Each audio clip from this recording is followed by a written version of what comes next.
Hola amigos de Soy Yoruba, es un placer estar con ustedes. El día de hoy tenemos un tema apasionante, la sociedad secreta Abacuá. Y para hablarnos del tema tenemos al subdirector del Instituto Cubano de Antropología. Nos encontramos aquí mismo, en La Habana Vieja. Estamos con el doctor Ramón Torres, quien es doctor en Ciencias de la Comunicación.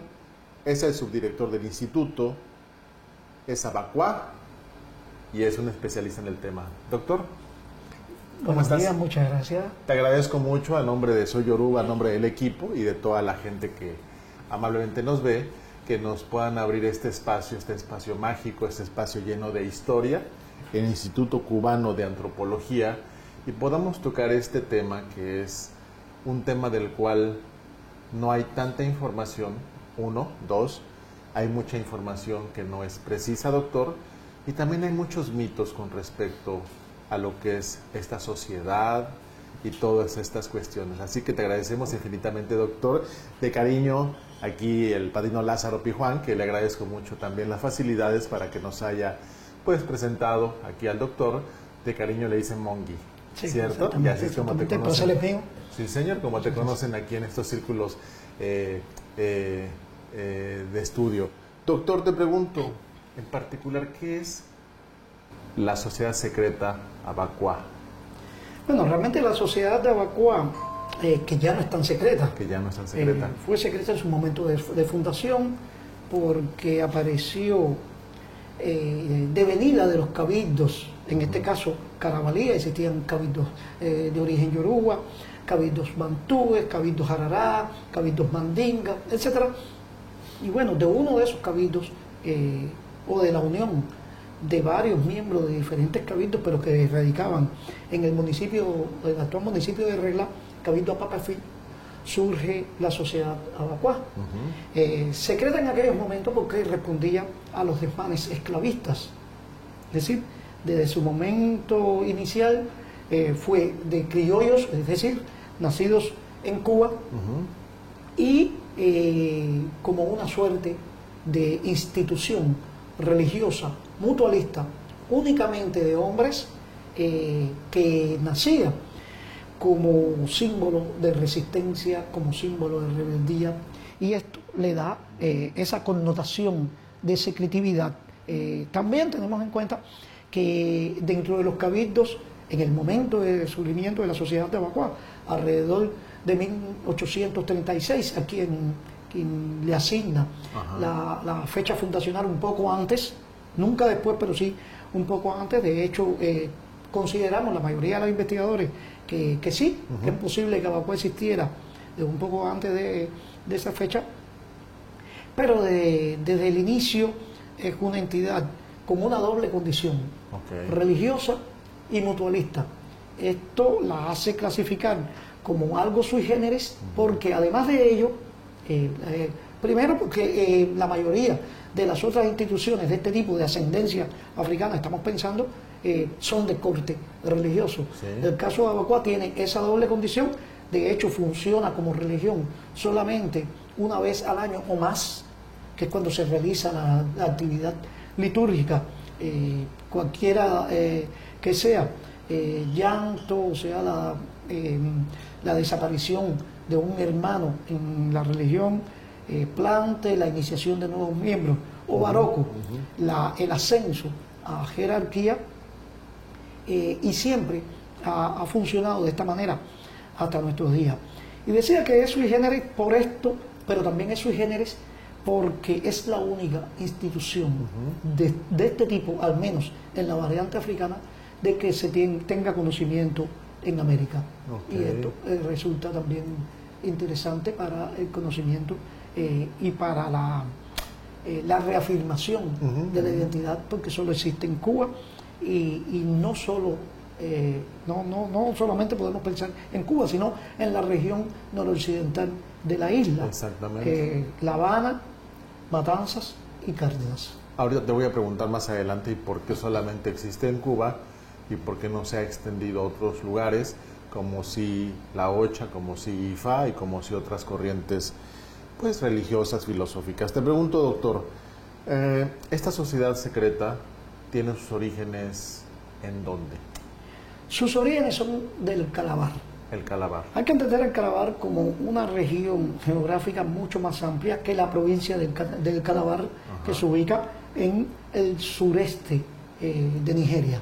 Existe esa provincia, pero realmente, según todos los mitos y las pesquisas históricas, se nos da que el surgimiento de las sociedades Empe, de donde viene la Ekwe, Empe, que según el investigador, el tercer descubridor de Cuba, don Fernando Ortiz, Ekwe se pronuncia muy parecido a Empe, porque la escritura inglesa E-K-P-E viene a sonar como Ekwe. Entonces nos llega aquí, se criolliza, se aclimata y tenemos la sociedad de Ekwe, que es la sociedad abacuá. En rigor es la sociedad abacuá, aunque conocida como ñáñigos a lo largo de casi todo el siglo XIX. Bien, se dice que todo el surgimiento se da en la región de Usagaré. Y cuando miramos los mapas de la época, de Goldie, de Talbot, etc., 1820, nos encontramos que existe la zona de Usagaré, que pertenece al Camerún y que está poblada por comunidades Balondo, por comunidades Ekoi o Kwa, que son los Eyagán, y por comunidades Efi y Bibio. Esto ya nos permite seguir la pista a los lugares fundacionales de estas entidades, que luego los Efi expandieron por toda la región del Calabar, desde esta zona Balondo, Bantú o Semibantú del Camerún hacia el suroeste de Nigeria, que colinda con las tierras yorubas Igbo. O sea, esta es la región del Calabar donde surge la sociedad abacuá y donde todavía hoy existen sociedades primas hermanas, llámese Ebe, llámese Butame, llámese Oconco. En definitiva, es la misma sociedad que adquiere diferentes nombres en correspondencia con la región.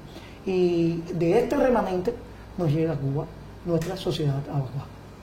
En esos mismos barcos, Mongui, en el que llegaron esclavizada la gente, no esclavos, gente esclavizada, que llegaron lucumís, ararás, bantús, ahí mismo en esos barcos venían abacuás. No lo creo, aunque tampoco lo niego, porque dependía del lugar donde se embarcaban a estas personas esclavizadas, se designaban entonces los nombres. Todavía las ciencias sociales están por investigar, aunque ya se ha escrito bastante al respecto. Todavía las ciencias están enfrascadas en esas investigaciones, porque muchas veces nos vienen esclavos minas que no eran tan minas, sino que los traían de otros lugares hacia los fuertes donde se les montaban y encadenados en esos barcos, y entonces te llegan como minas personas que no eran minas. Quizás también venían como carabalíes, otros grupos que no eran carabalíes, pero eran por el puerto de embarcamiento, por el lugar donde los barcos los transportaban hacia el Nuevo Mundo, y se daban estos fenómenos. Ahora bien, el Calabar comprende una región bastante costera, bastante amplia, y por eso es que se dan Ibos, Ibibios, Ekoi, Balondos, de diferentes etnias, que a veces los consideramos como un grupo monolítico. Por eso decía que no es un solo grupo calabarí el que influyó en la sociedad abacuá, sino dentro del Cabildo Apapefí quizás se supone que funcionaban otros grupos también carabalí, porque los cabildos eran instituciones auspiciadas, estimuladas por el gobierno colonial español en este caso, pero que además tenían que tener una afiliación étnica. Sí, claro. La intención era separar a estos grupos yoruba, a estos grupos bantú, a estos grupos carabalí, de manera que se creara la división. Pero no todos tenían la posibilidad de constituirse en cabildo, porque el cabildo hay que verlo como un espacio cultural, pero también como un espacio geográfico. Un templo que quizás no es lo que vemos hoy en el siglo XXI. Mini castas de poder, ¿no? Una casa, sí, donde se conservaban las tradiciones, se conservaban las culturas, pero cuando no todos tenían esa posibilidad.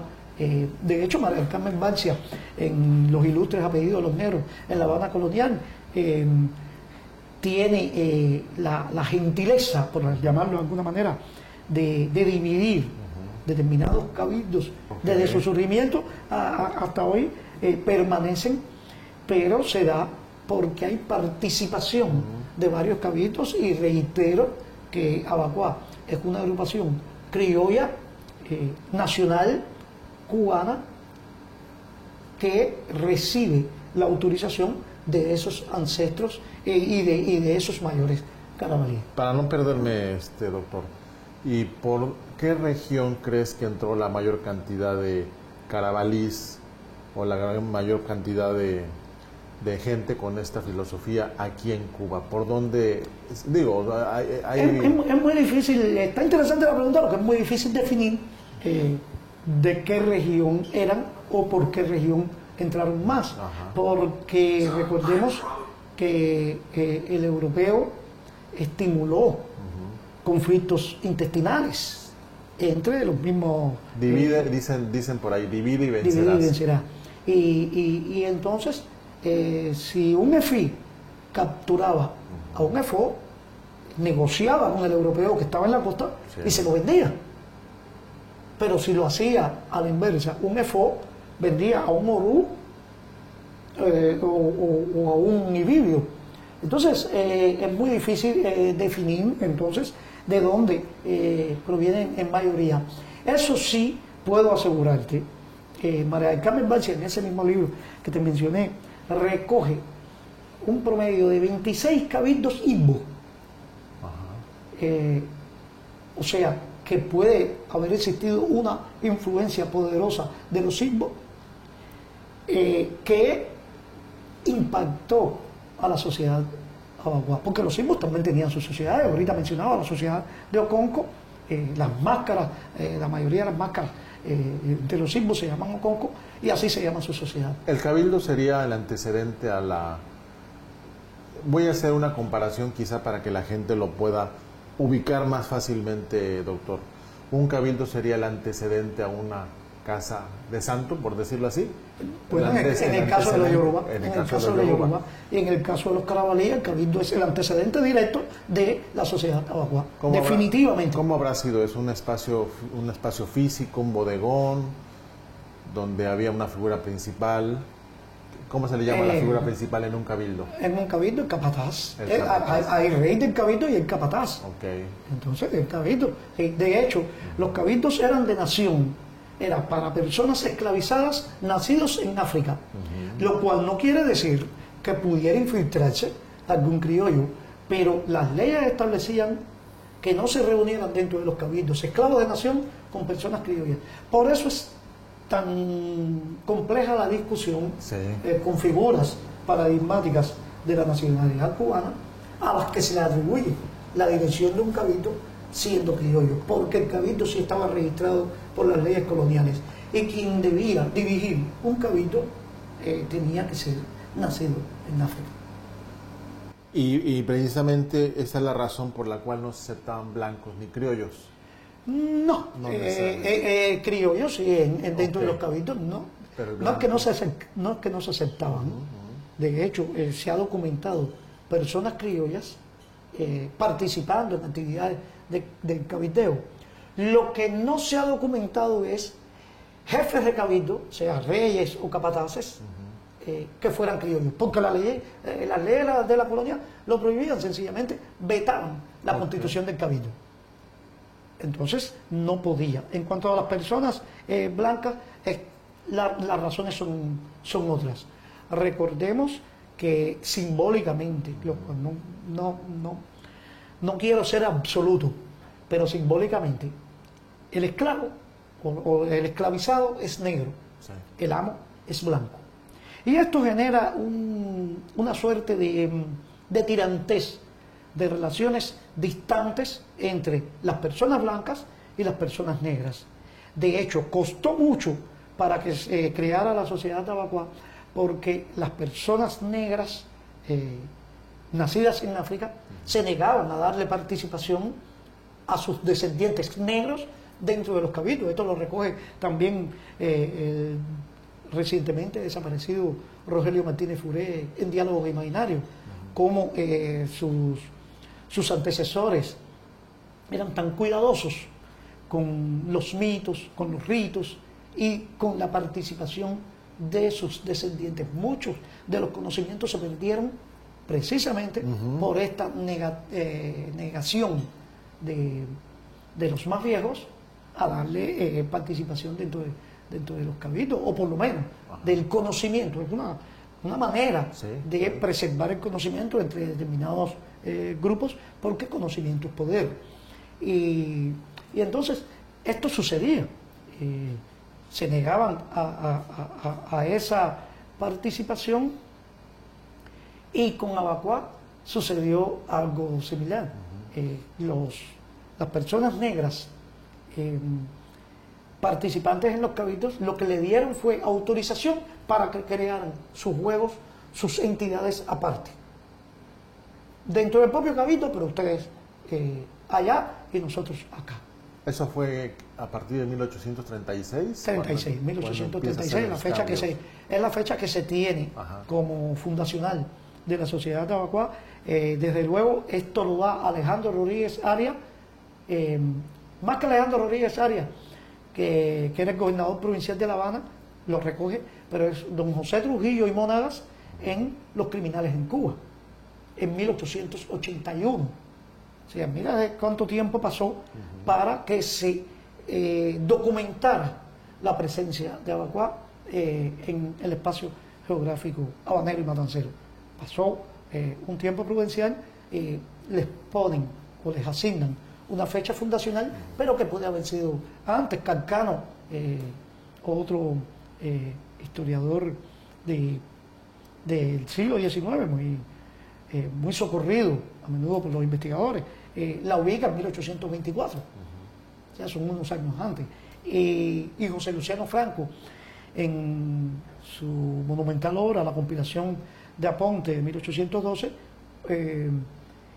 considera que los complotados se lograban entender por una serie de firmas parecidas a esta que tenemos aquí, que solo eran entendidas por los abacuados.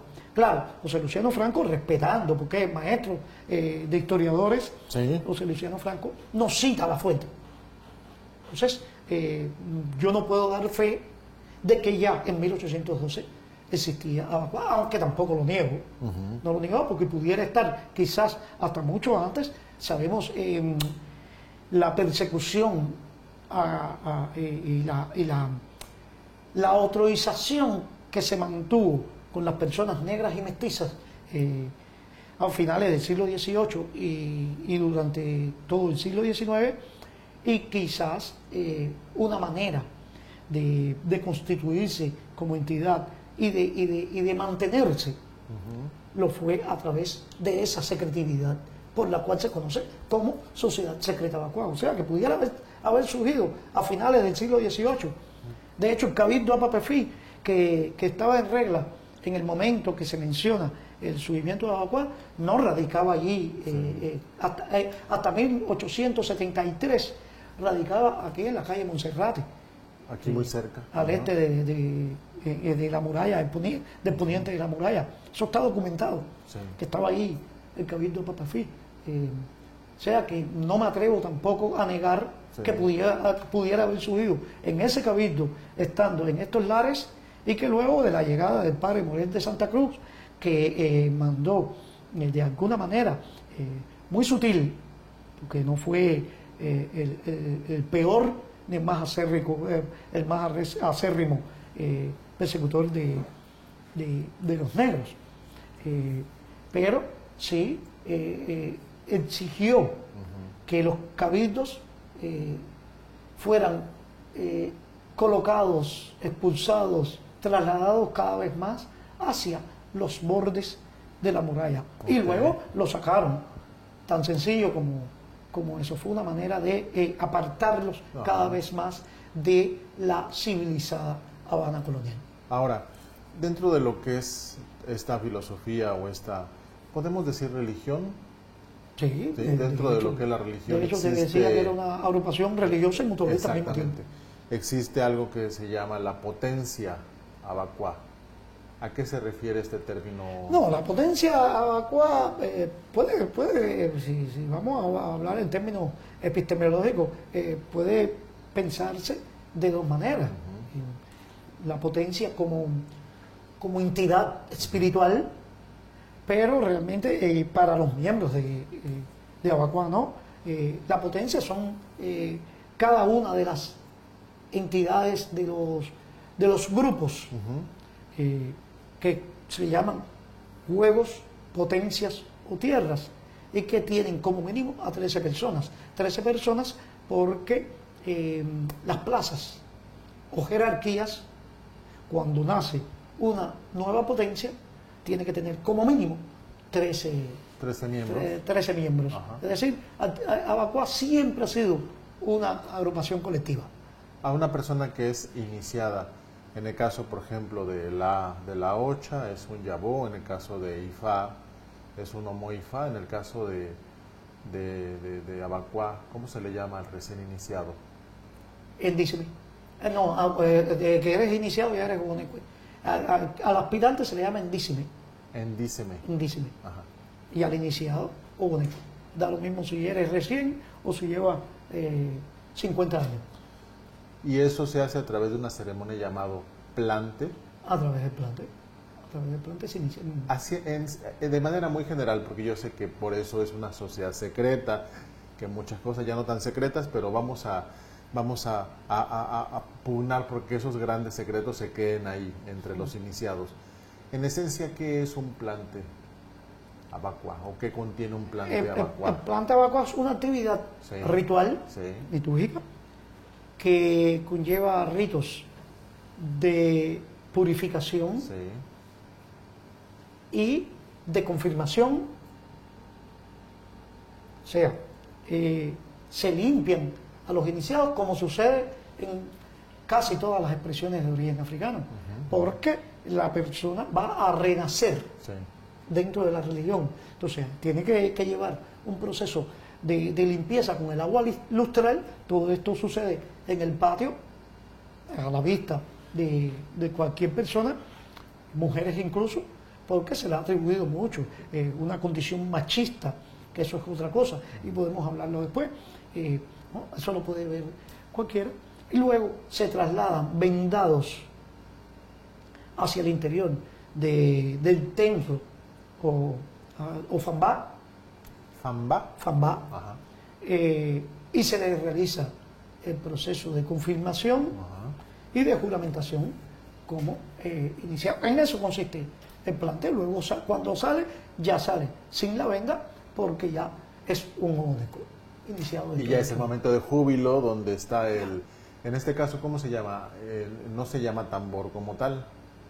Hay un juego de tambores, pero ¿cuál es su nombre real?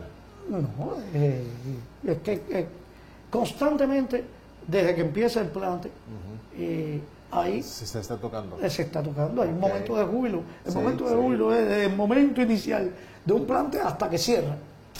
Hasta que cierra, porque además el plante es una actividad festiva.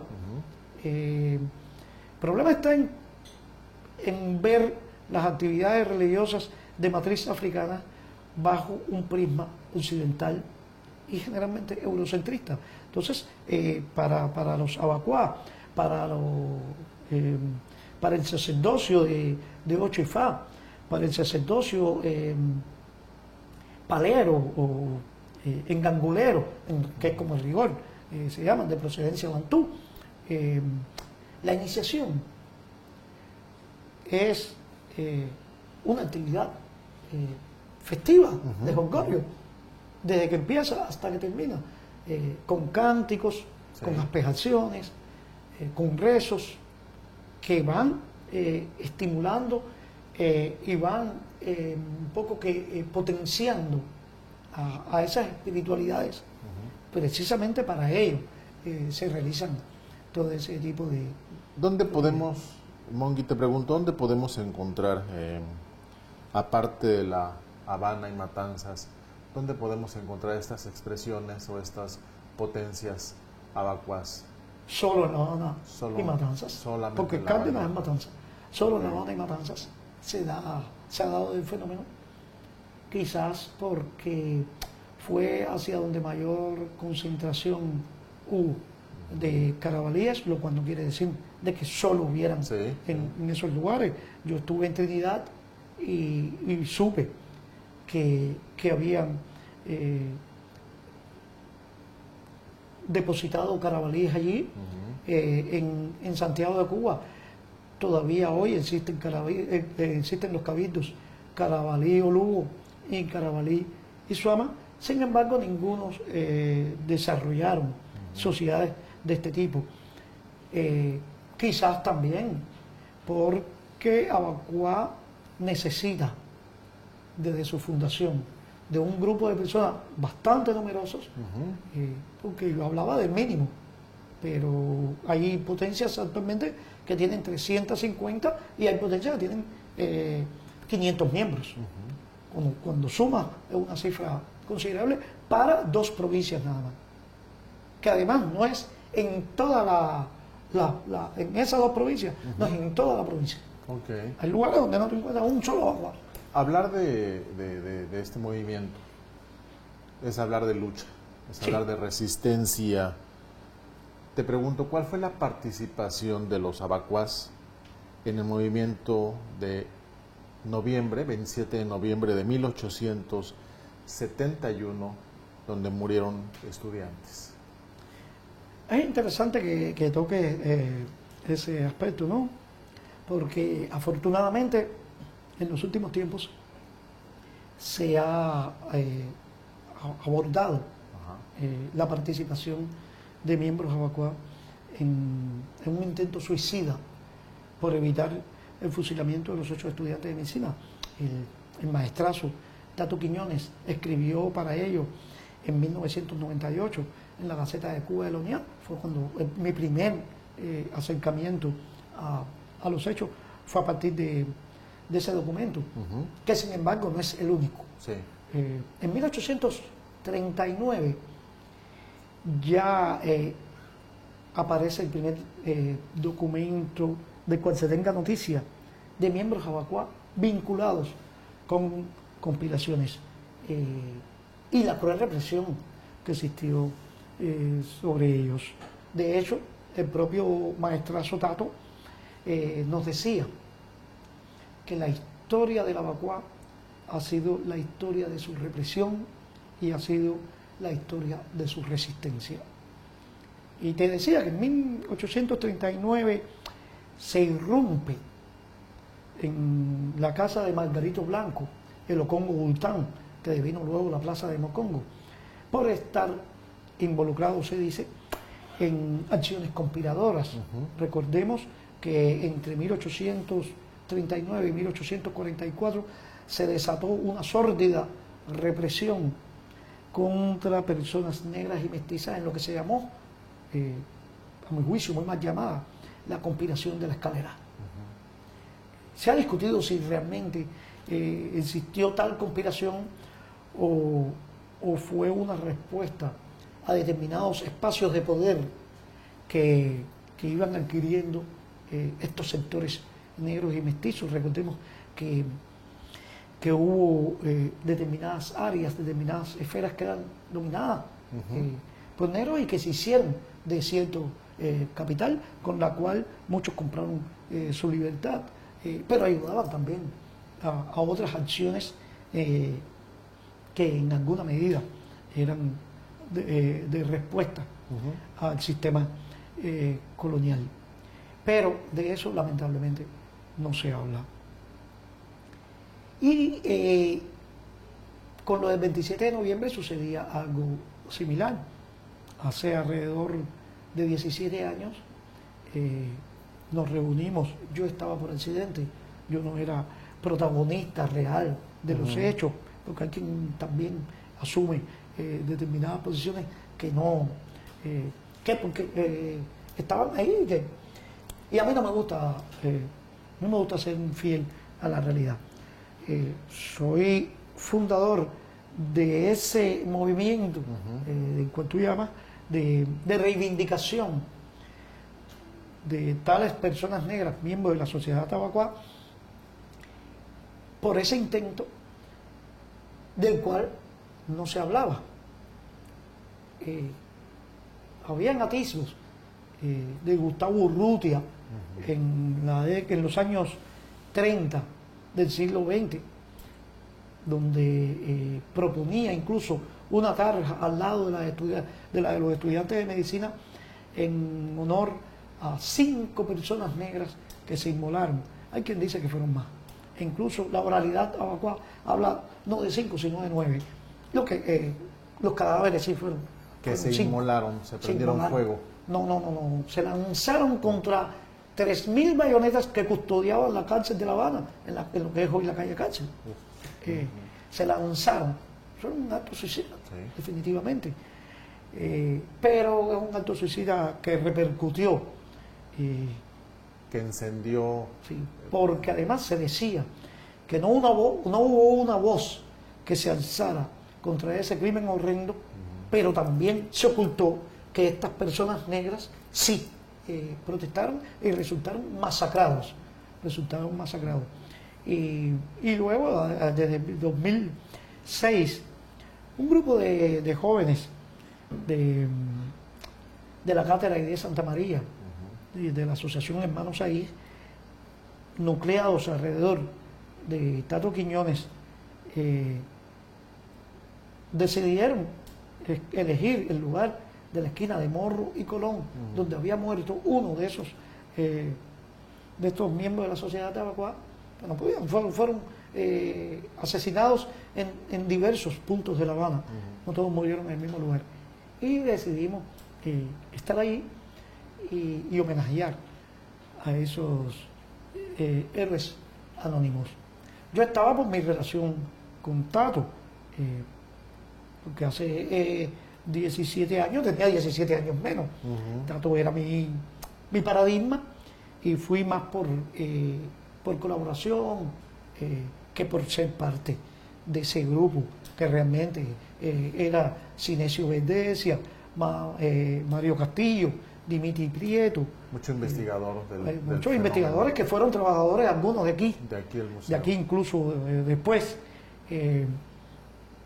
y que luego se creó una relación de amistad que tenemos hasta nuestros días. Willay, que anda en el exterior, Geraldine Morel, una Serafín ya no vive, ¿verdad? Serafino ya no vive. En el 2020 falleció, Sí. en enero del 2020, lamentablemente. Y bueno, alrededor de Tato teníamos Tato era un faro. Tato era un faro. Y entonces tiene un texto relativo a los sucesos del 27 de noviembre y nos llamó la atención a muchos de nosotros. Y bueno, desde ese año nos reunimos cada 27 de noviembre para recordar a estos, ya te digo, mártires. Y en lo que desde aquel momento, 2006, decidimos llamar la esquina de la descolonización cultural, porque se necesita de alguna manera luchar por reivindicar mucha parte de esa historia subsumida, de esa historia ignorada, de esa historia muchas veces escondida, porque los documentos están ahí.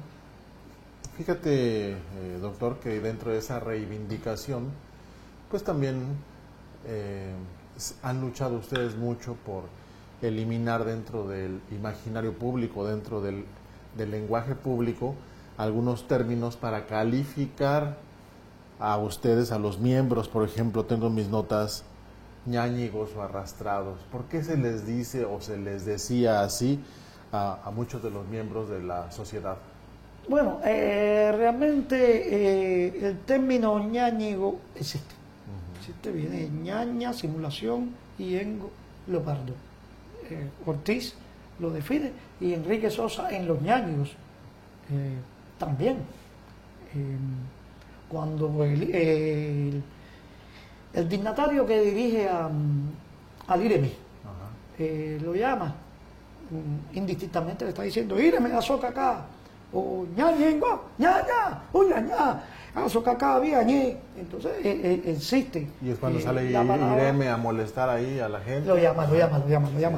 O sea que el término está legitimado entre los abacuados. Sucedió que hubo un uso peyorativo al término ñáñigo, y quizás por eso luego los propios miembros de la entidad lo rechazaban, porque ñáñigo se empezó a utilizar como sinónimo de arrastrado.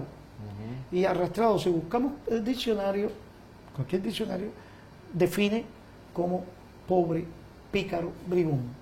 Entonces, ahí es donde está el rechazo de muchos miembros que a veces, hasta por desconocimiento, siguen reproduciendo el patrón despectivo y decidieron rechazarlo. Yo me inclino por, más que rechazarlo, reivindicar el verdadero sentido de la palabra que existe para los abacuá, y que para nada tiene esa connotación, sino verificar que el IREMI se parece al leopardo, tiene movimientos simulativos del leopardo, y solo con una labor de reconocimiento, de reivindicación, se puede lograr que el término adquiera carta acreditativa. Sí, fíjate, doctor, que así como el leopardo tiene una significancia grande dentro de lo que es la religión abacuá, o Equipé, en este caso, también para Ifá el leopardo tiene una simbología grande. Es que casi todas las comunidades del África subsahariana tienen una predilección por el leopardo. Sí. Pero además, volviendo al tema epistemológico y despectivo, tenemos que muchas palabras han nacido de manera peyorativa. Y estoy pensando en mambí. Mambí era un término insurrecto, era un término usado por el colonizador para desprestigiar a los luchadores por la libertad. Y luego se reconvirtió el vocablo. Y oye, yo soy un mambí, significa que yo soy un tipo con determinada postura, con valor. Criollo es un término despectivo. Hoy decimos ser criollo es ser nativo, pero criollo era un término despectivo porque el colonizador europeo era el que había nacido allá. El nacido aquí era criollo. Ese no era español, ese tampoco era africano, eso era un sucedáneo de la matriz. Entonces, criollo fue un término despectivo, como reyollo. Guarapo fue un término despectivo. Y hoy son vocablos que enorgullecen a cualquiera de las naciones latinoamericanas, porque esto es un fenómeno que se dio en toda Latinoamérica. Y por eso hablaba de una reconversión de los términos a partir de determinados momentos culturales. Cuando hablas de momentos culturales, la influencia de Andrés Petit, lo que significó Andrés Petit como un hombre blanco y la revolución que causó dentro de... Primero, yo tengo mis criterios muy personales con Petit que los puedo compartir. Primero, Petit viene a ser como un símbolo del criollismo y de la mulatez, porque Petit no era blanco. Petit es mestizo. En Cuba sí es muy natural hablar de mulato, pero mulato, recordemos que también es otro de los tantos términos despectivos, porque mulato es el hijo del mulo, el hijo de la yegua y el caballo que da mulo, y este no tiene descendencia. Y con con ese vocablo se decidió designar a el nacido de ese mestizaje. Entonces, a mi juicio, Petit tiene un valor, tiene ese valor simbólico en una nación que se está formando, donde el mestizaje viene a representar esa cultura diversa que es el cubano. Y Petit es todo un símbolo. Ahora bien, hay un proverbio árabe que dice que obedecer a ciegas deja ciegos. Y con Petit sucede algo muy interesante. Hay un texto de la investigadora María del Carmen Mucio, que descubrió, porque Petit era un personaje muy controvertido por lo que hizo, muy controvertido por si había existido Petit o no. Lidia Cabrera habla de al menos 2 Andrés Petit, o sea, 2 personas que tenían el mismo nombre, y a lo mejor por un fenómeno que se llama aglutinación, te lo construyen en uno solo, como sucedió en la mitología greco-latina con Hércules y con muchos más. Entonces, a lo mejor eso es lo que sucedió con Petit. Pero en cuanto a la existencia o no, esta persona le decía, María del Carmen Mucio, sí, porque ahorita hablaba de María del Carmen García, para que no se preste la confusión, descubrió la fe al bautismo y el testamento de Andrés Petit, y entonces se empiezan a derrumbar mitos, porque se decía que Petit había ido al Vaticano y había recibido la bendición del Papa Pío IX para el crucifijo que usan los abacuá, y se demuestra que Petit no salió de Cuba. Por otro lado, se habla de un Petit multilingüístico, un Petit ilustrado, o sea, el Petit que tenemos casi todos los cubanos como imaginario. Sin embargo, se demuestra que Petit no puede firmar su testamento porque no sabe escribir. Se me derrumbó el mito de Petit porque ni era tan ilustrado. Y hay otra cosa, se habla de la creación en 1845 por parte de Petit, del Santo Cristo del Buen Viaje, conocido como Quimbiza, la reina Quimbiza. Petit nació en 1829, es decir, el 27 de noviembre de 1829, es decir, que en esa etapa, en ese momento de la fecha fundacional que se tiene por el sayón del Santo Cristo del Buen Viaje, que es como la estructura legislativa del Santo Cristo del Buen Viaje, Petit todavía no había cumplido 14 años. Muy difícil crear que una persona con esa edad pueda ser protagonista de... Entonces, a partir de ahí yo me cuestiono, me pregunto, reanalizo, revisito la figura de Petit, y creo que Petit es un símbolo construido como se construyen otras cosas, un símbolo que además por su participación, y eso sí, no me atrevo a negarlo, por su participación en la introducción de las personas blancas dentro de la sociedad abacuá, que se inicia en 1857, donde Petit era Isue de la potencia Bacocoefú. A mi juicio también, sigo asumiendo esta responsabilidad, a mi juicio, Petit luego crea una nueva potencia exclusiva para blancos. A partir de este momento se generan los grandes conflictos que se tienen dentro del Abacuá, que han llegado hasta nuestros días, por lo menos como imaginario.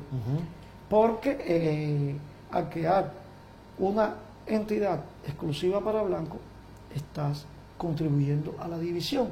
Cuando empezamos este diálogo, hablábamos de cómo simbólicamente el blanco es el amo, el blanco es el conquistador, el negro es el esclavizado. Muchas personas de de huevos o potencias integradas por personas negras, se negaban a darle participación a ellos en su actividad. Y como Abacuá se ha desenvuelto dentro de los márgenes, dentro de los espacios preteridos, marginados, ignorados, son espacios donde también muchas ofensas o muchos disgustos se ventilan con peleas, con riñas tumultuarias, que eso también es una realidad. Yo no he encontrado ningún documento que registre los grandes conflictos entre potencias abacuá antes de la entrada de las personas blancas. No es que yo esté abogando por la división, todo lo contrario.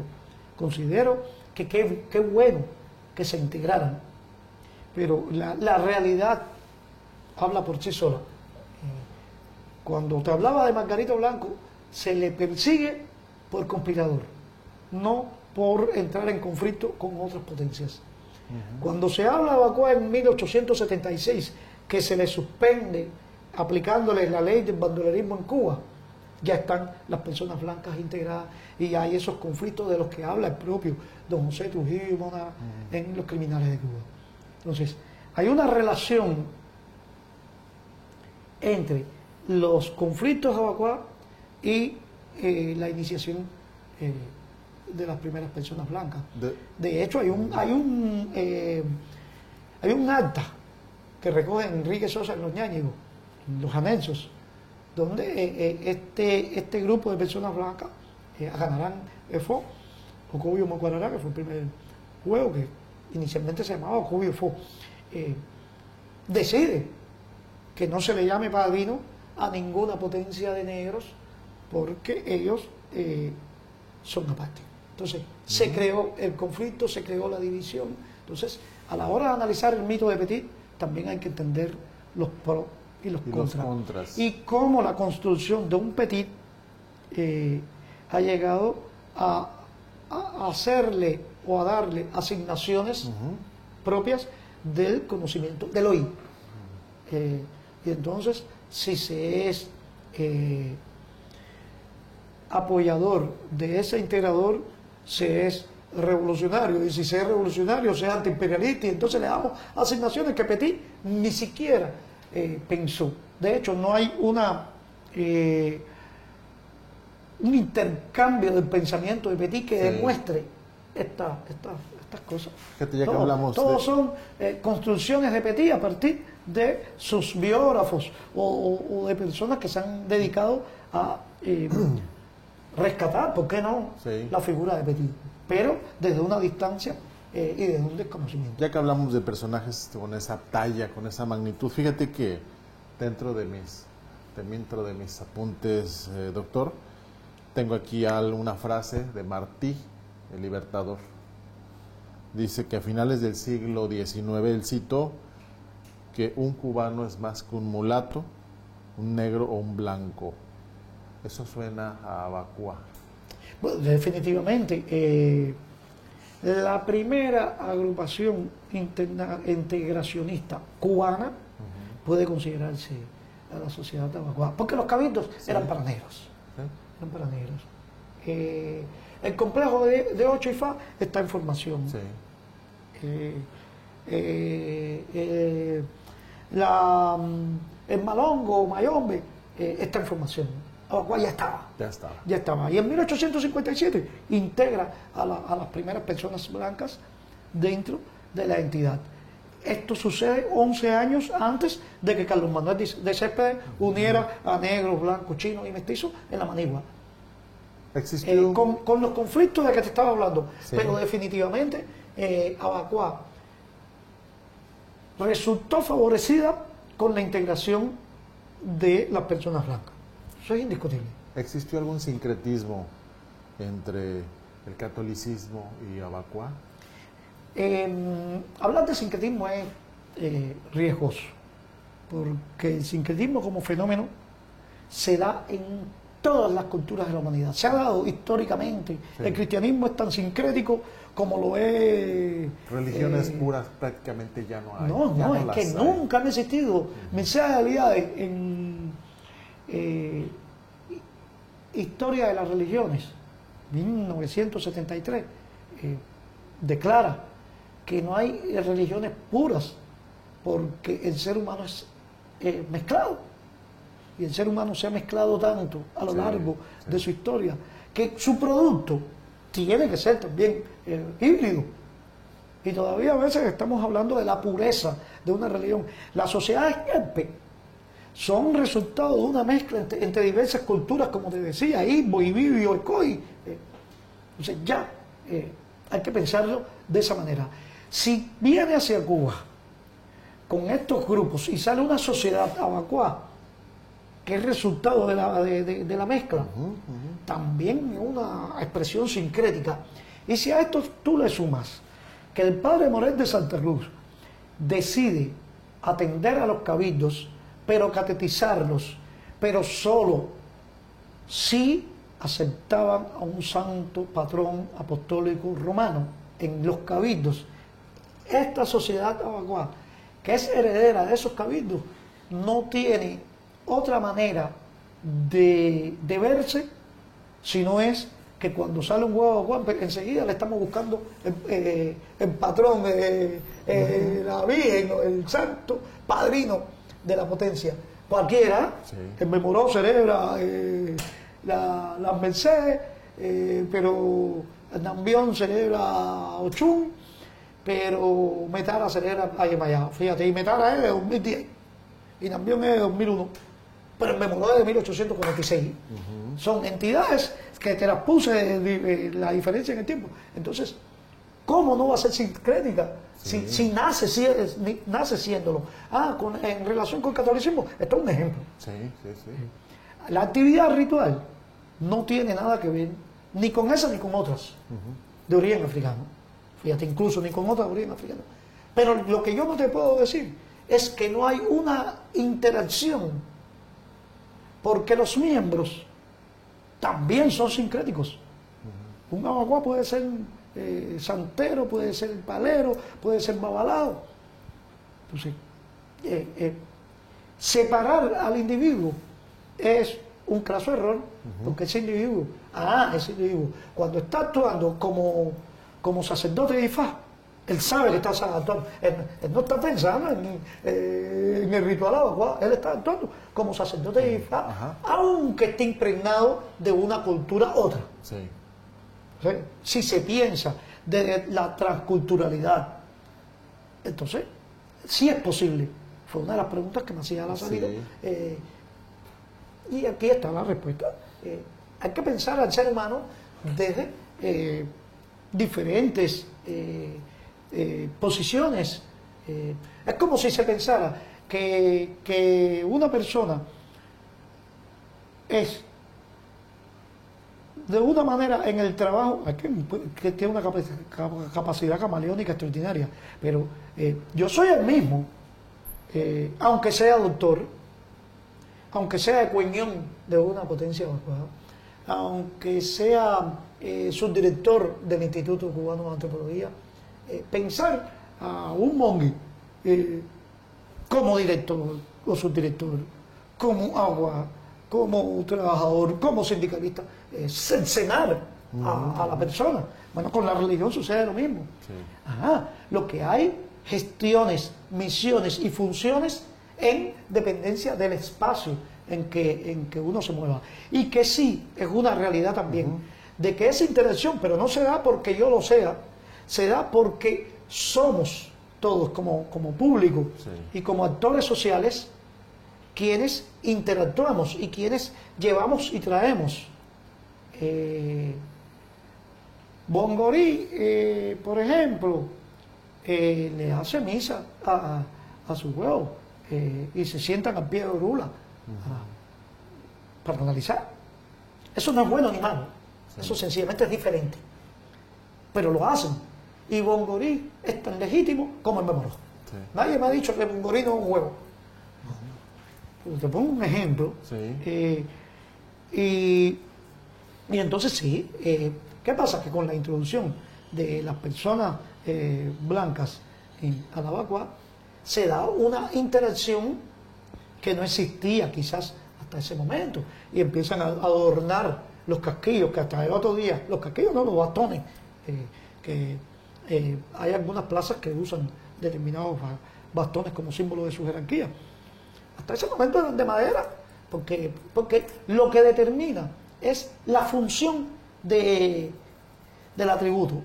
Ajá. Pero cuando tú lo empiezas a adornar, estamos en Cuba donde lo estético está también influyendo en lo religioso de otras expresiones, estoy pensando, porque el catolicismo es súper estético, sí, a la usanza europea, porque tampoco podemos pensar que lo otro es antiestético, si no sería negarme a mí mismo. Sí. Entonces empiezan a adornar los bastones, le empiezan a poner crucecitas que no tenían nada que ver con los bastones de antaño. Petit introduce la plaza de Abasí, que no es buena animada. Hay juegos que no la tienen, no lo hacen, porque sencillamente no les interesa, porque además así es una plaza decorativa. Tengo todas las plazas cubiertas y hay una persona que se destaca. Y bueno, ¿por qué no hacer esa plaza? Pero ya es una plaza que representa al Dios Supremo católico. Okay. No representa al Dios Abacua, porque el Dios Abacua es algo así, pero es etéreo, es inmaterial. Entonces no hay un símbolo que lo represente. Ahora, ya que hablas de representaciones, hay una historia que ya tuve oportunidad de ver, y hay muchas películas, hay muchos cortos animados y no, sobre la famosa princesa, la leyenda de la princesa Zicanecue, o también llamada Zican. No, ¿qué es Zican? Zican, en este caso. La representación, la reencarnación de Ecoi. ¿Quién fue esa princesa? La representación de Ecoi. Ecoi. Bueno, mira ya, Ecoi es el grupo que se le conoce, Ecoi. Ella, Ocua. De ahí viene la palabra Abacua, primero residente. Abacua, primero residente. Qué bien que me habla del Ecoi, porque realmente casi nadie se me refiere a eso.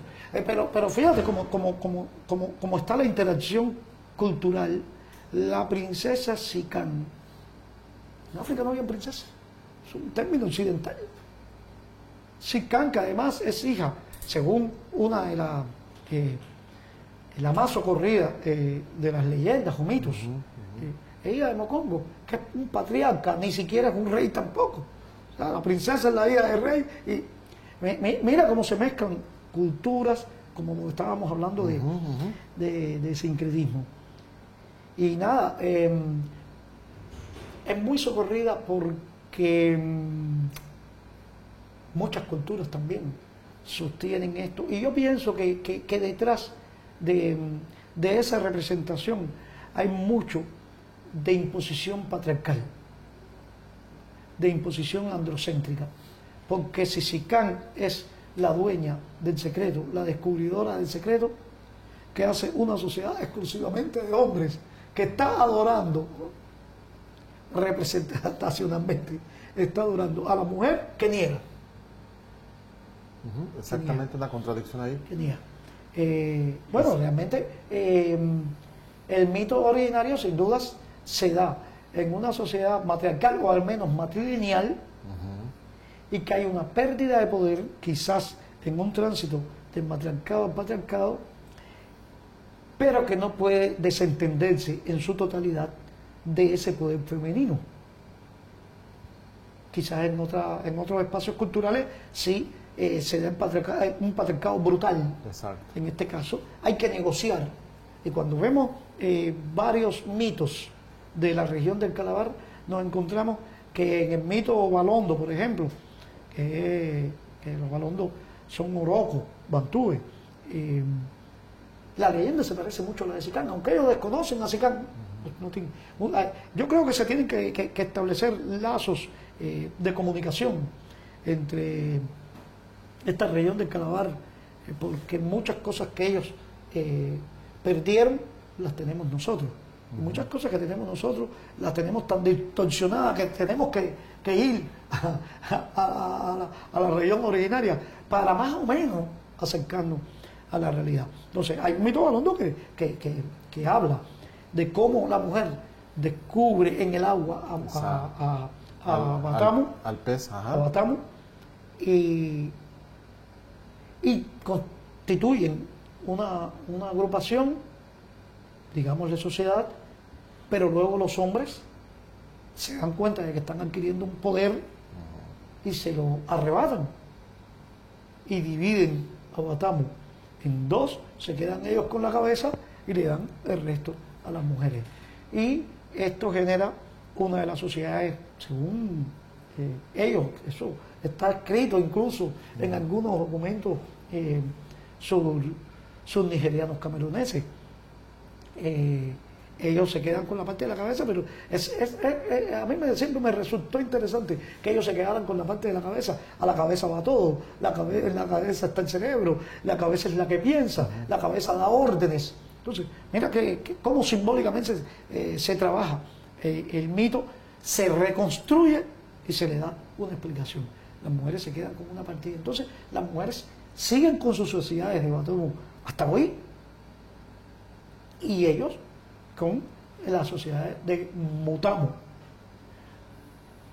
y actúan coordinadamente. Para que funcione Mutamu tienen que hacer una serie de actividades religiosas primero. Batamu es como si fuera la fabricación en Abagua. Lo que pasa es que como surgió con hombres solos, claro, surgió con hombres solos también por razones de censo. Sí. De censo de cantidades. Por eso yo pienso que un poco antes de 1836, porque ya para 1836 hay una introducción mayor, sobre todo de Yoruba, o sea que tampoco es de Calabarí, pero hay una introducción mayor también de mujeres, porque el colonizador se da cuenta que la reproducción es necesaria, pero inicialmente se traían hombres. Por esto mismo de los conflictos que ha hablado, pero además porque se necesitaban hombres para las construcciones. Casi la Habana fue construida con mano de obra esclavizada, que eran hombres. Y a la hora de reproducir la sociedad, tú no puedes hacer lo mismo que en el Calabar. En el Calabar tú tienes las mujeres, los hombres, con sociedades masculinas, femeninas y mixtas. Aquí, cuando tú creas, si lo que tienes es hombres solo en mayoría, tú creas una sociedad de hombres. Te pregunto, doctor, dentro del folclore o dentro de las iniciaciones hay un personaje muy particular que es muy florido, muy folclórico, que es el famoso Ireme, y algunos le llaman el Diablito. ¿Qué es el Ireme y por qué Diablito? Bueno, Ireme viene de Iden, en el Calabar. Son espíritus. Es el plural de Iden. Iden es el plural de Enden. O sea, Enden significa espíritu. Iden es espíritus. Fíjate, hasta los plurales se construyen distintos en español que en esas lenguas. Y aquí, entonces, esta criollización que tenemos nosotros, nos olvidamos. Entonces, pero Ireme, en definitiva, representa un espíritu de antepasado que viene a purificar la tierra, a castigar y también, ¿por qué no?, a festejar durante el acontecimiento. Entonces, no hay plante Abaguá, no hay llanto Abaguá, no hay barroco Abaguá donde no cuente la participación de Iremes, porque ellos van a dar fe. ¿Y estas ceremonias cuánto duran? En el caso, por ejemplo, de un santo, dura... A lo mejor es más la comparación... Está uniendo, el santo es otra expresión. No, lo que pasa es que hago la comparación para que ubicar a las personas, porque para muchos nos sale de contexto esto. Un Ifá son 7 días. Un santo son 7 días promedio. Ya salvo si es un LWAP, hay algunas modificaciones por ahí. En el caso de un plante Abacuá, De un día para otro. de un día para otro. También, quizás por esa represión, recordemos que las otras surgieron posterior, aunque tampoco podían, yo soy de la opinión, a mí me disculpan, de que tampoco nadie podía coronarse en Ocha en el siglo XIX, 7 días en una estera, porque el amo no se lo iba a permitir. La persona esclavizada era un objeto. Y me imagino yo como amo, que llegue un esclavo mío a decirme, me hace falta que me dé 7 días porque yo me voy a coronar. Eso está fuerte. Eso está fuerte. Abacuá quizás se ha tenido que modificar. Estoy hablando, se ha tenido que modificar desde el inicio, porque las condiciones de su surgimiento fueron otras, fueron subsumidas, fueron eclipsadas. Entonces, como a un plante en encerrona le llaman todavía, funciona. En encerrona y todo te lo hago el mismo día. Ese Ireme, tú decías que es al final un espíritu. Vemos que baila, vemos que le pasa a las personas. Yo lo veo, yo lo interpreto así, tú me corriges, Mongi, un tipo garabato, ¿qué es lo que le pasa a la gente que pareciese que lo limpia? Volvemos al Ireme. Se acerca a ellos, les pone el hombro, les pone la cabeza. Volvemos al Ireme. El Ireme, ya te decía, es un ente sobrenatural que viene a purificar el ambiente o viene a dar fe de lo que está sucediendo. Tiene el nombre de Diablito.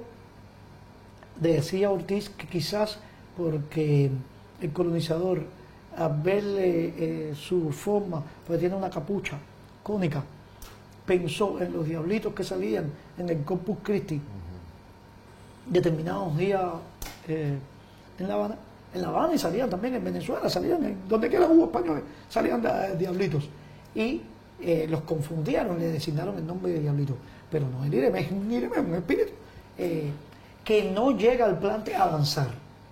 Él llega, como te digo, a confirmar, a dar fe y también en algún momento a danzar. Pero su función no es de bailarín. No. Otra manera, otro criterio que yo impugno, que el Ireme se comunica mediante la danza. Lo que el europeo veía como danza, el africano lo veía como representación de una actividad ritual. ¿De qué forma ustedes hacen una investigación de los posibles miembros? Porque se dice que no pueden ser malos hijos, no pueden ser malos padres, no pueden ser delincuentes. Desde que uno se presenta, porque tiene interés de ser miembro de la entidad, lo primero tiene que llevarlo a alguien de ese huevo o un huevo pariente, si se le tiene esa contar con una consideración. invitación de un miembro. Sí, tiene que traerlo, porque a la Abacuá, a diferencia de las otras expresiones religiosas, que generalmente es por un problema de salud o por una tradición familiar o por en la Abacuá uno llega generalmente con un mínimo de madurez, porque casi siempre son después de la adolescencia, lo cual no quiere decir de que se haya lamentado un día, un niño, pero generalmente no es así. Generalmente uno le gusta tal juego porque se relaciona también con otras personas que, porque, no sé, a mí no se me ocurriría hacerme Fía Camarón de Matanza si yo no conozco a nadie de Fía Camarón. Además, cuando yo llegue me van a preguntar, ¿y por qué te gusta este juego?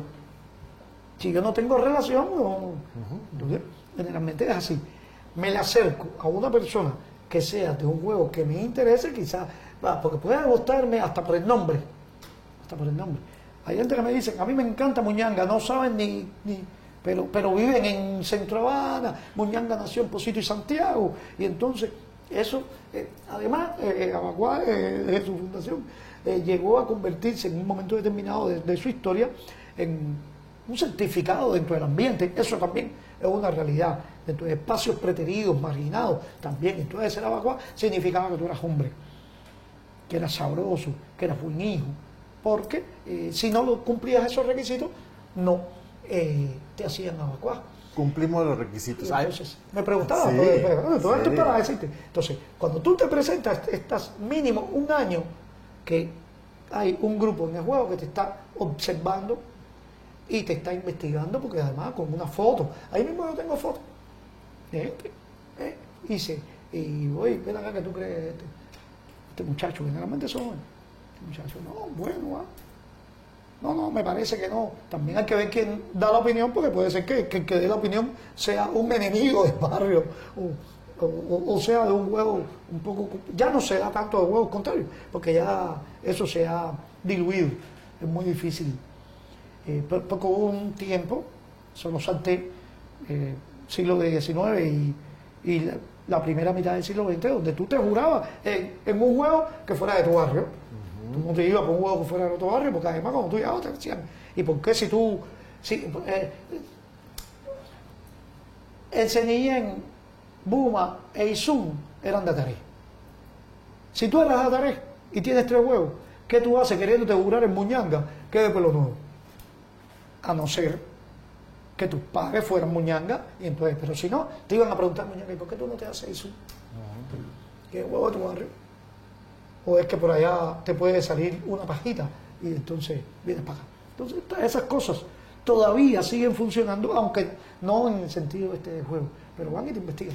Tú ya tienes la aprobación de los miembros, Sí. pero dice la mamá, no quiero que se convierta. No te juro. ¿Qué papel ahí No, tiene la mamá? ¿Es mayor? No, la mamá, Por la ser mamá la es, mamá. Abacuá es un culto a la mujer, Ok. es un culto a la madre, porque Sicán es la madre de todos los abacuás. Sicán es la madre de todas. Descubrió y para hacer una analogía, aunque no sea exacta, a Cristo lo sacrificaron porque Cristo se sacrificó para redimir a la humanidad. Sicán fue sacrificada para parir hijos. Pues todos somos hijos de Sicán. A usted le ha tocado, sin mencionar nombres, Mongui, le ha tocado en su carrera, en su desempeño como abacuá, o también como un historiador, o también como un investigador del tema, le ha tocado saber, conocer de algún caso donde la mamá dijo no quiero, sí, y se respetó esa decisión. No. Puede ser que haya un juego que viole ese detalle. Claro. ¿Y qué pasa cuando alguien viola? Cuando ya estás certificada. No, es que los tipificada. huevos son independientes. Ok. Entonces, yo en el mío decido de esta manera. O lo decidimos, porque aquí sí. son decisiones colectivas. Pero a lo mejor hay un hombre en otro juego que lo... ¿Qué amerita la expulsión de un miembro? Quiero pensar, no sé, el poder, la energía que se convocó no se puede quitar. El que es coronado en santo, el que es hecho... No es abacuá hasta que se muere.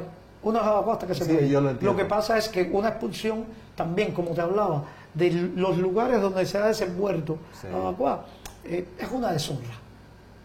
Una deshonra. ¿Qué causa? Aunque sea por falta de pago, la gente no quiere que lo suspendan, Ok. que los voten, como decimos nosotros.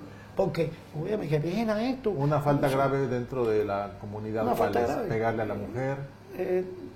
Esa es grave, pero no tan grave como no pagar. Porque se pagaban cuotas mensuales.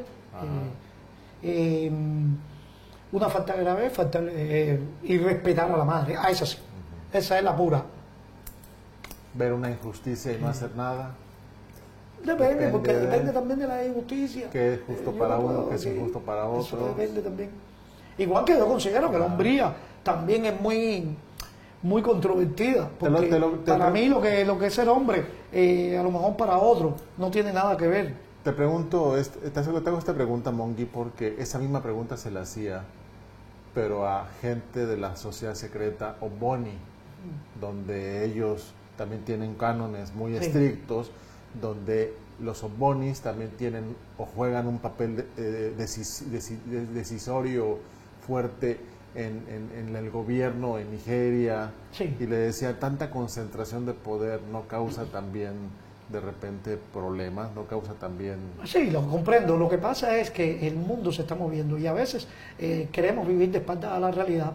Y lo mismo que decía, el abacuá también es sederista, también es trabajador, también es universitario. Entonces, él se está moviendo dentro de un espacio macro y ese espacio macro está influyendo en su pensamiento, Sí. en su manera de actuar, en su accionar. Y hoy estamos hablando de un discurso de respeto a la autoridad.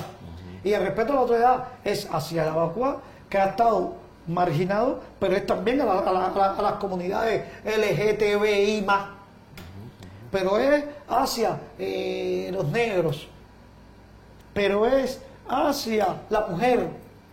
Y entonces eso está impactando también a la sociedad cubana en general y a los miembros de esta institución también. Y entonces, en otros tiempos, no había una vacua que se afectara el pecho ni se afectara. Ahora lo más que han podido hacer en algunos huevos, aquí no se pueden afectar las cejas, pero todos los chamacos se afectan la ceja, porque además son signos de la moda que los marca el macromundo, y la sociedad está tan interconectada que yo no puedo llegar y decir no, aquí no, porque entonces yo soy el que me desentiendo de la sociedad mayor. Entonces, en alguna medida, no sé los hormones, pero Cuba, que está moviéndose en esos mundos, hay espacios donde la dirigencia tiene que negociar, porque una institución milenaria como lo es el Vaticano, como el cristianismo, más que el Vaticano, porque el Vaticano fue a razón de la cesión de Mussolini de los terrenos del Vaticano, pero una institución como la del cristianismo ha tenido que negociar varias veces su propia religión, porque el ideal del catolicismo, por lo menos, es la sociedad medieval donde se daban los estados nacionales, y lo ha tenido que negociar. Y hoy veo al Papa pronunciándose, el otro día mismo, pronunciándose, hace 3 días, por la devolución de los objetos expoliados a otro lado. En otro tiempo, el Vaticano decía, no, el poder soy yo, no le devuelvo nada a nadie. Pero tiene que negociar, porque si no... Está en movimiento. Sí, está en movimiento constante. Ahora, Mongi, si está en movimiento, ¿por qué razón solamente podemos encontrar este culto Nigeria, Camerún y Cuba? ¿Por qué no está presente? Ya no voy a pensar en México, en Venezuela, y estoy diciendo no porque no tengamos la religiosidad, no porque no tengamos las características, pero ¿por qué no estar en Brasil, donde la presencia de gente de color es grandísima, donde hay una presencia fuerte sobre religión? ¿Por qué solamente Nigeria, Cuba y Camerún? Primero, porque en Brasil no hubo una concentración tan grande de carabalíes como lo hubo hacia Cuba. Y segunda, por el sentido tradicional, el respeto a la tradición que se ha mantenido en Abacuá. De hecho, en 1998 se creó un juego en los Estados Unidos, el Fibustón Eco en Temesoro, por un miembro de aquí, que era Bucandá. Entonces, como los Abacuá consideran que todo fue un goyitá, a partir de Fique Button, el primer juego, se generan otros, tú no puedes nacer solo, tiene que haber un fundamento mayor que te genere. El día que se unan 2 o 3 miembros de una potencia y se lleven el fundamento, porque además tiene que haber el problema que para sacar una tierra, esto no es como en Ocha, que con 3 miembros, 5 digamos, sí, tú puedes hacer un santo, 5 o 7 personas, puedes quizás. Aquí hay que pinchar. Sí. Ay, discúlpenme, estoy hablando como si estuviera hablando. Aquí hay que trabajar. Sí. Hay que trabajar, y hay un grupo de elementos que tiene que reunirse para crear una tierra nueva.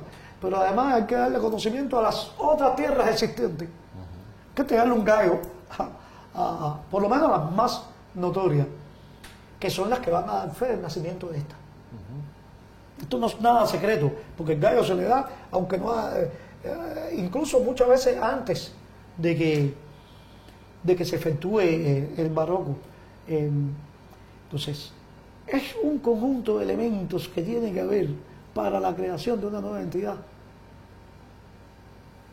que para crearlo en el exterior tendrías que tener todo además de los atributos, y entonces se han mantenido muy rigurosos en ese sentido hasta el momento. Fíjate que Abacua no es lo que hay en Nigeria. Tú puedes estar iniciado en Nigeria y aquí no entras. Iba al plante. Sí, sí, sí. No, tú afuera, pues te respetamos, qué bien, pero a mi actividad no entra porque Abacua es otra institución. Es otra institución y se ha mantenido en ese sentido. Sí, muy cerrada. Aquella no, la que se creó en los Estados Unidos, no me he enterado que no cuajó. De hecho, hubo una protesta verbal y escrita, que esa gente de todas formas estaba en suspenso ya aquí. Y entonces, de hecho, en 2009 hubo una actividad que hace Angelito Abriñán de Itiamocandá, y tú te das cuenta en el video que constantemente está diciendo, esto es una actividad cultural, esto no es una actividad religiosa, para que lo tengan en cuenta. Sí, o sea, que se está cuidando, aclarando. está aclarando constantemente porque le puede costar la suspensión. Sin embargo, no sé, ahora yo te doy mi opinión. Quizá no sume para la causa de Abacua, de Nigeria, de Cuba, el hecho de que ellos se tomen el derecho de decir usted no puede entrar aquí o usted no puede entrar acá, porque eso pues no le podría restar en algún momento un poquito de validez. Te digo porque, mira, yo soy babalawo, soy afrodescendiente, yo hice IFA aquí en Cuba, trabajo en México, he estado presente en muchos IFASes aquí en Cuba, he estado presente en IFASes de muchos lugares, y bueno, como dicen los masones, uno se reteja, sabemos de dónde venimos, si yo ya puedo demostrarle al OBA de la casa de que realmente tengo 8 IFA y mis cartas credenciales, puedo accesar. Y no hay esa restricción. Hace poco le agradezco mucho a algunos compañeros de Isheshe, que tienen que ver con el tradicionalismo, me permitieron accesar a las ceremonias de Isheshe, pero como yo estoy en la vertiente afrodescendiente, yo tengo recibido Olofin, yo no podía estar ahí porque tenía que tener una ceremonia que es presentarse ante Ibaodu. Fui presentado ante Ibaodu para poder estar en esas ceremonias y eso me avalara. No hay un riesgo, y te lo estoy diciendo como una persona que estoy documentando esto y por eso estamos aquí con Mongi. No hay un riesgo de acuerdo, quizás te parezca una defensa irracional. Sí. Pero bueno, me estás haciendo una analogía en dos expresiones distintas. Primero, IFA es uno solo.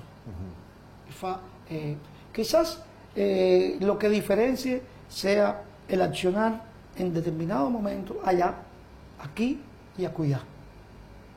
Abacua es uno solo en Cuba. Abacua no es EMPEC. Fíjate, te lo dije antes. Abacua es uno solo. Abacua no es EMPEC. Todos los Abacua pueden entrar. Si tú de hecho, en el 61 se iniciaron unos puertorriqueños. No se pudieron llevar a Abacua, pero ellos vienen y pueden entrar a mi juego. Y pueden entrar en Matanza. Y pueden entrar en Cárdenas. Ellos pueden entrar en todos los templos Abacua. Porque ellos están iniciados como Abacua. Ellos no se han llevado un fundamento consagrado, sencillamente no pueden plantar allá. Entonces, hay esa diferencia. Yo dudo que una persona, fíjate, estoy arriesgando, con Ocha es diferente. Porque primero me hablaste de IFA, sí. Pero IFA es uno solo, pero Ocha sí no es una sola. Entonces, Ocha, tienes que estar iniciado, pero quizás la actividad que están haciendo en una comunidad determinada, que no es lo mismo que la Ocha, te dicen, no, aquí tú no entras. Porque el culto es diferente. Cómo se recibe o cómo se desarrolla la religión yoruba. Porque la Ocha, es que no hay otra manera, la Ocha es otra cosa. Sí. Cómo se desarrolla la religión yoruba y cómo se desarrolla la Ocha. Es distinto. Lo otro es el portador cultural. Sí. Lo que puede interpretarse como favorable desde determinados estratos de poder, Sí. cuando tú le preguntas al portador si le interesa, te puede decir, a mí no me interesa eso. Sucedió hace unos años, cuando estábamos luchando para declarar Abacuá Patrimonio de la Nación. Algunos estaban de acuerdo, yo pudiera haber copiado para que lo fuera, pero la mayoría de Abacuá piensa que es patrimonio porque es más antiguo que la nación. Si cuando no existía la nacionalidad, ya yo estaba. ¿Cuál es el futuro, te pregunto, Mongui, ya para terminar? ¿Cuál es el futuro de la sociedad secreta Abacuá? ¿Hacia dónde se dirige esta sociedad? Bueno, mira, yo no tengo una bola de cristal Sí. para predecir el futuro, ni soy sacerdote de Ifá para sentarme frente al tablero e interpretar los órdenes. Pero lo que sí te puedo decir es que es saludable lo que está sucediendo con Abacuá, pese a restricciones, pese a persecuciones. Primero, hay que reconocer que se ha establecido un diálogo, instituciones religiosas, Abacuá, instituciones políticas, Abacuá, y esto ha favorecido que también se visibilice el fenómeno como nunca antes. Como nunca antes. No quiere decir de que sea lo que quizás quieren los miembros, pero son pasos agigantados. Segundo, hay una salud porque nunca como ahora ha habido tantos huevos Abacuá. Tanto que ya es preocupante. En 2001, Ángel Freire, que era el entonces presidente a nivel nacional, declaraba 21.000 miembros. Hoy se habla de 40 y pico de mil o 70 y pico de mil. Yo me voy por la última. Porque si en aquel momento habían 100 huevos en La Habana, no, 100 huevos contando Habana y Matanza, 73 creo que en La Habana y el resto de Matanza. Hoy hay 200 y un poquito en La Habana nada más, y 100 y pico en Matanza. Y si por cada huevo mínimo son 13 personas, cuando tú coges pluma y lápiz y sumas, la cifra se dispara.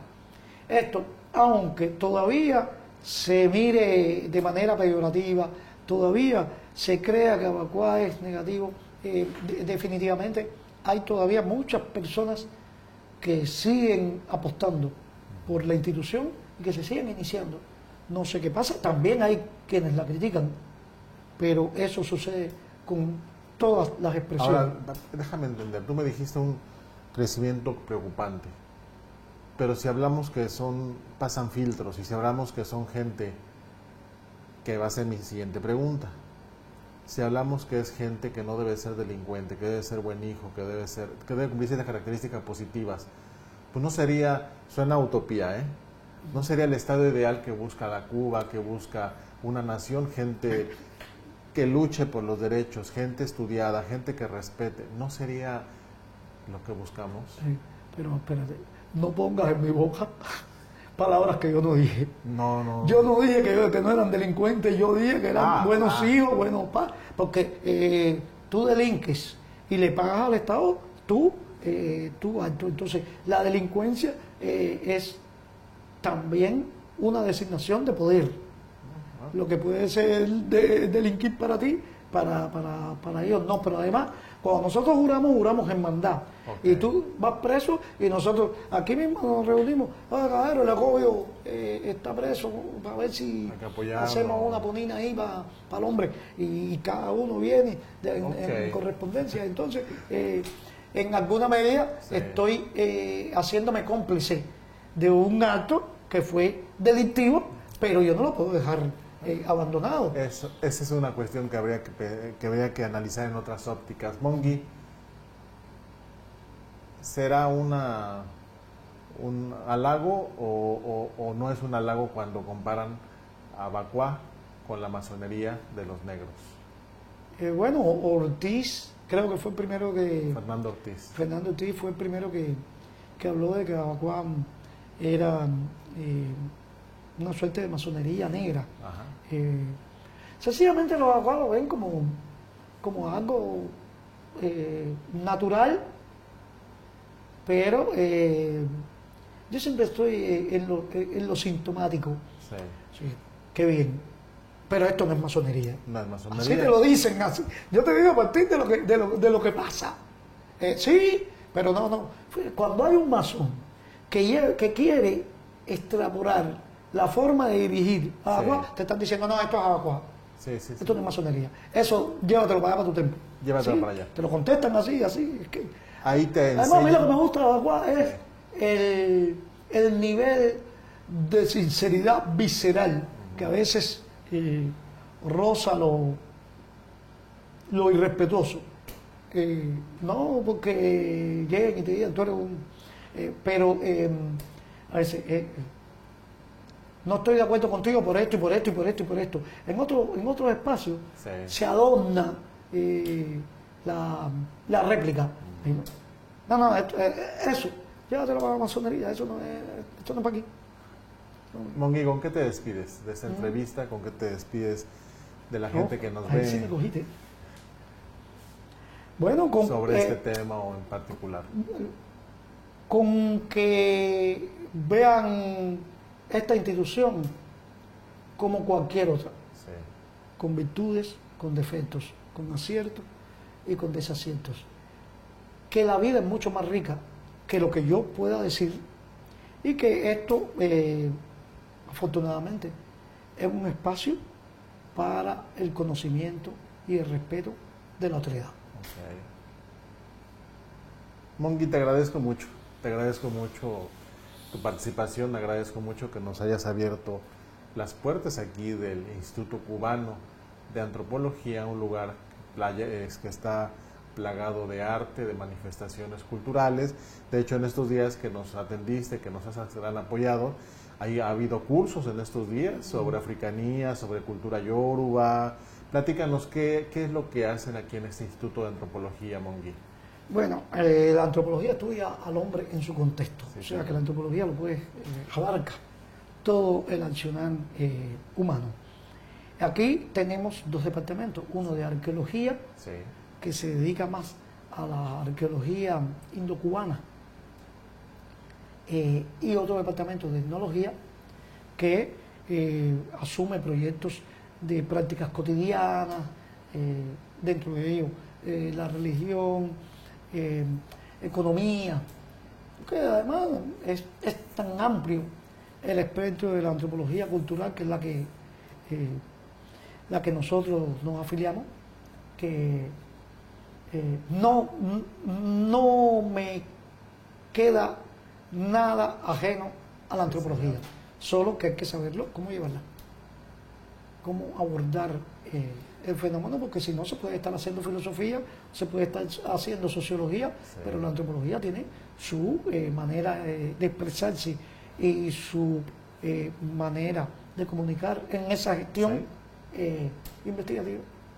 Pues muchas gracias, doctor. Gracias. Te agradezco, espero que no sea la primera de otras charlas. Hay muchas cosas que hablar sobre Abacuá. Yo también espero que en próximas ocasiones tengamos la oportunidad de asistir a la parte que podamos asistir de un plante, Seguro, poder seguro. retratar todas estas manifestaciones y contar con tu apoyo, doctor. Ok, no hay problema. Muchísimas gracias, doctor. Y bueno, nos vemos en la próxima emisión de Soy Yoruba. Recuerden seguirnos apoyando como un proyecto que somos sin fines de lucro. Pues sí requerimos mucho del apoyo, requerimos que nos apoyen en YouTube, precisamente con sus likes, para que el algoritmo nos pueda seguir poniendo dentro de las preferencias. Si alguno de ustedes nos quiere seguir apoyando a través de Facebook con las estrellas, o también alguno de ustedes nos apoya con PayPal, como ya muchos amigos al día de hoy nos están apoyando o nos están financiando, les agradecemos en el alma. Mi nombre es Ricardo Ochoa y los veo en la próxima emisión de Soy Yoruba. Hasta la próxima.